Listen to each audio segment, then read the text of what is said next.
What's up, guys? I'm Nobody Special, and silence like a cancer grows. The largest bankruptcy in the world since Lehman Brothers got underway yesterday. And it seems like as long as nobody says anything, it didn't really happen. Maybe if we just take our phones off the hook and gag all our spokesmen, we don't actually go bankrupt. Isn't that how it works? What's the worst thing that could happen?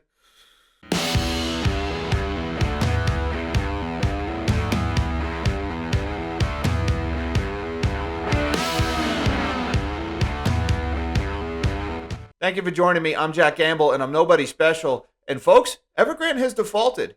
And it seems like the whole world is just going blah, blah, blah, blah, blah, blah, blah. Can't hear you, sorry. As if the problem is just going to magically go away. And markets keep going up. Nothing is happening. What in the world is going on? Where are the ratings agencies? Where is the press? Where are all of these analysts? Where is everybody? My God, what is going on in the world right now? Folks, understand, this is a $300 billion debt pile that's going bankrupt. This is the largest bankruptcy since Lehman Brothers. And if you remember, Lehman Brothers was kind of a big deal. It kind of set the global economy on fire. So what in the world is going on? This is the biggest story in the world. This is so much bigger than any Greek letter, all right, or any geopolitical story or whatever else that's getting reported in financial press. Whatever idiotic story is making headlines today pales in comparison to what just happened with Evergrande. And there's nothing. This needs to be front page news. The potential fallout from this, the potential derivatives exposure, the counterparty risk, the exposure of banks, not just in China, but European and US banks all over the world. Where is everybody? Someone? Anyone? Now, before we get into that detail, I have to remind you guys that I've been following the story very closely for months now. Several times a week, bringing you updates on the Evergrande story. So, all I ask in return, hit that big, beautiful like button, subscribe to my channel, and that notification bell. It really helps me out. And now, let's get into some of this madness that is going on here. As Johnny Bravo would say, cue the fire, sell your Bitcoin, buy my courses. Love you, Johnny. Love your channel. Anyways, China Evergrande shares hit new low amid debt crisis. Kaisa misses pay date. Kaisa, that's right. Who could have predicted Kaisa would go into default? Well, actually, I did a few months ago. But moving on. Hopes of debt restructuring keep floor under Evergrande shares. Aren't we past the hope stage here? They've already defaulted. What is this hope thing? How does hope keep this company alive? But I digress. Evergrande has not yet confirmed default. Okay, who cares if Evergrande has confirmed a default? Inaction is confirmation of default, isn't it? I don't understand this point. Market will wait to see and not give up yet, according to some analyst. What do you mean? This is done, folks. This default has happened. There's no wait and see now. We waited and saw, and they didn't pay. Trading in shares of Kaisa is suspended. Again, how many times are these developer shares going to get suspended? How are markets just moving on and, onward and upward? Let's make a new high next week. Why not? Why not? Everything is fine. Our economy is humming along. Forget the hundreds of billions of dollars of wealth that is vanishing before our eyes overseas. Forget the exposure of our banks. I'm sure everything is fine. Reading from this article, this is dated today. China Evergrande Group shares hit a record low on Wednesday after a missed debt payment deadline put the developer at risk of becoming the country's biggest defaulter, even as hopes of a managed debt restructuring calmed fears of a messy collapse. Again, what is this hopes of a managed debt restructuring? The time to restructure your debt is before the default, not after. Where is this hope coming from, this blind optimism? Again, the financial press and markets just have their fingers in their ears and their eyes squeezed shut. This is mind-boggling. It really is. So far, any Evergrande fallout has been broadly contained.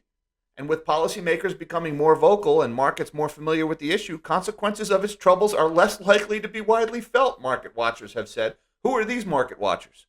Who are these brainiacs, these financial geniuses who've said that? First of all, keep in mind here, so far the fallout has been broadly contained. Really? Because as far as I've seen, we've had Fantasia, we've had Oceanwide, we've had I owe you one. And now, just 2 sentences ago, right up here, Kaisa, what do you mean the fallout has been contained? These developers are dropping like flies. They're falling like dominoes one after another. Fallout has been broadly contained? Says who? And then the second half of this sentence, and with policymakers becoming more vocal and markets more familiar with the issue, consequences of its troubles are less likely to be widely felt.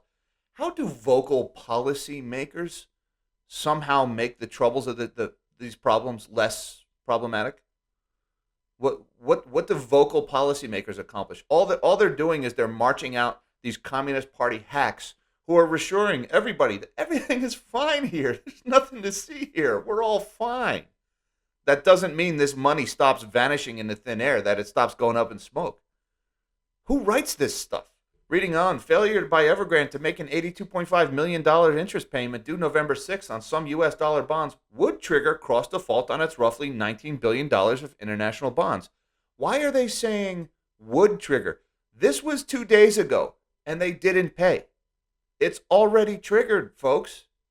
This is done. These ships have sailed. These birds have flown. This is a done deal. While the 30-day grace period is over, Evergrande has not announced its bonds have formally defaulted. Now, here's the deal. Yeah, the 30-day grace period is over, and they haven't announced that the bonds have formally defaulted. But I don't think a company spokesperson gets a say in the matter. You see, that's how this works. Let's say I stop paying my mortgage, right?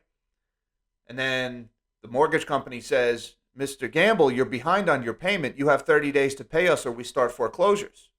Okay, and then 30 days goes by and I still don't pay my mortgage. Do you think the bank is going to wait for me to answer my phone before they start foreclosures? If I just turn my phone off, does that mean they don't take my house? Is that how that works?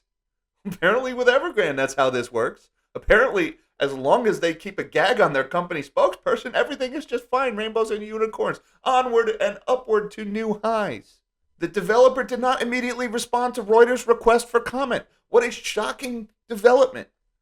What a shocking bit of news this is. Did they just cut and paste this line? Or is there an algorithm that just automatically pastes this line into every article about Evergrande? Like there's some software that writes these articles now that says the company did not respond to a request for comment?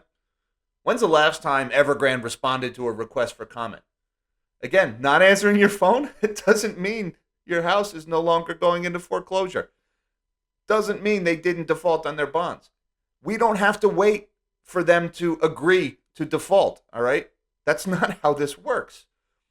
Without the official announcement, the market will want to wait and see and not give up yet. Otherwise, Evergrande's share and bond prices should have tumbled a lot more, said Stephen Leung, director of UOB Kaihyun in Hong Kong. Again, why? Why does it take an official announcement from the company? They didn't pay. All right? Inaction speaks louder than words. The payment didn't show up. They defaulted. The market also wants to wait and see what can be done with local government stepping in now, Leung added, referring to the move by Evergrande's home province to help contain the risk. Now, reading on here, there's another story going on. It's not just Evergrande that defaulted. Now, here's Kaisa Group, the fourth largest developer in China. Trading in shares of embattled smaller peer Kaisa Group Holdings was suspended on Wednesday. Again, after a source with direct knowledge of the matter said it was unlikely to meet its $400 million offshore debt deadline on Tuesday. Again, what do you mean? This is past tense, folks. It is Wednesday, and they didn't pay. So how are they unlikely to pay on Tuesday? It was yesterday. They didn't. I'm going to go out on a limb and say unless Kaisa has discovered time travel, that they're not going to make their payment by yesterday. Why are we even talking about this? They didn't pay. Kaisa, China's largest holder of offshore debt among developers after Evergrande, had not repaid the 6.5 bond by the end of Asia business hours, that person said, which could push the notes into technical default, triggering cross defaults on its offshore bonds totaling nearly $12 billion. Again, what is this could? It's not this could. It's did, because they already didn't pay. Oh, and look, a shocking line here. Kaisa declined to comment. Again, this is the new business strategy in China. As long as your spokesperson doesn't answer the phone, your company doesn't officially go belly up. No problem. Bondholders owning over 50% of the notes in question sent the company draft terms of forbearance late Monday, a source previously told Reuters. Even in the case of a technical default, Kaisa and offshore bondholders would continue the discussions, two sources with knowledge of the matter said. Now, here's the thing 95% of bondholders need to approve any kind of forbearance or restructuring program, and they're not going to get that. So, this is a moot point. So, I'd just like to know, where did this concept come from that it's up to a company spokesperson to decide whether or not a company goes into default? Where did this idea come from? Now, I don't have a master's in business administration, right? I'm not a CEO. I'm not a C-suite executive or anything like that. But I'm pretty sure the company doesn't get a say, right? The way the company has an input into whether or not they default or not is whether or not they pay their debts. If they don't pay their debts, there is no negotiating. There is no discussion. You've defaulted. Well, maybe the ratings agencies are on top of that, right? Now, after the global financial crisis, right, one of the reasons why things got so bad is because the ratings agencies were asleep at the wheel. Right? The ratings agencies are supposed to be these independent groups that assess the risk of an investment without any conflict of interest in order to give investors accurate information so they can make a good decision based on the most up-to-date data. So let's see. Maybe the ratings agencies are on top of this one. Let's take a look. All right, here is Fitch Ratings, China Evergrande Group. All right, what's their rating? C. Unchanged since September 28th. Wait a minute, C, but they didn't make their bond payment. That was 2 days ago now. What's going on? Let's double check. Here's what Fitch ratings mean, right? This is on Investopedia. According to Investopedia, a rating of C from Fitch means default or default-like process has begun. Okay. But shouldn't they have been downgraded to RD or restricted default? Issuer has defaulted on a payment? Because they have defaulted on a payment. Again, it's not up to the company spokesperson. They didn't pay. So what's the problem? Why haven't they been downgraded to restricted default? What's going on at Fitch? Why are they still giving this a C? All right, well, you know what? Kaisa hasn't paid either. Let's look at Kaisa. Maybe Kaisa's been downgraded because they defaulted yesterday. Let's see. Here's Kaisa Group Holdings. Nope. They're a C also. They haven't been downgraded. We're making the same stupid mistakes all over again, folks. I cannot imagine what's going on in the world right now, but this is a very big deal. This is a very big problem. This is going to spread beyond China's borders. I don't care what these market analysts, these nameless hacks say about, oh, well, you know, the Communist Party guys are being very reassuring with their rhetoric, and therefore hundreds of billions of dollars is not going up in smoke. No, it doesn't work like that. Now, also going on today, I saw this story, and this just goes to show you how much money is just evaporating before our eyes. Now, this is about China developer Sunac, which is another one of these distressed developers. Now, they have sold a $530 million stake in this KE Holdings. Now, I want to get into a little bit of the details here because this is telling, all right? Often when we hear about these developers, we hear that they have so much debt or so many liabilities, but then they have so many billions of dollars in assets. Well, as you're going to see from this story, the assets of these developers are not worth what their balance sheet says they're worth.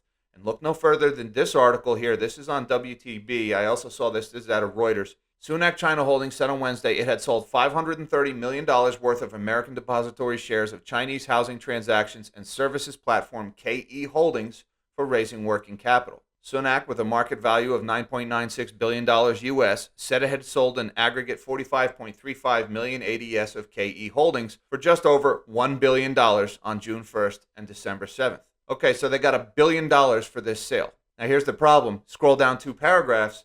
The developer said it expected to record a loss before taxation of 5.63 billion yuan, or $884.5 million from the latest disposal. Now, look at these numbers, folks. They made $1 billion on the sale, but they lost $884 million on the sale. So what does that mean? They took a 45% haircut in selling their stake in this KE Holdings company. 45%. So yeah, they raised $1 billion. But if you looked at their balance sheet, what they said their assets were worth and what they said their debts were worth, here's the problem. Their asset was really only worth about 55% of what they said it was worth in their balance sheet. These assets that these companies are saying they have, first of all, most of their assets is inventory, unfinished buildings or buildings that they can't sell. And the rest of their assets are these stakes in subsidiaries or other companies that if they can sell them like they did here with KE Holdings, they're only getting 55 cents on the dollar. This money is just going up in smoke. So long story short, folks, this discussion is over. Evergrande has defaulted. We know that now. And yet the market and everybody in the press, they're just carrying on as if nothing happened.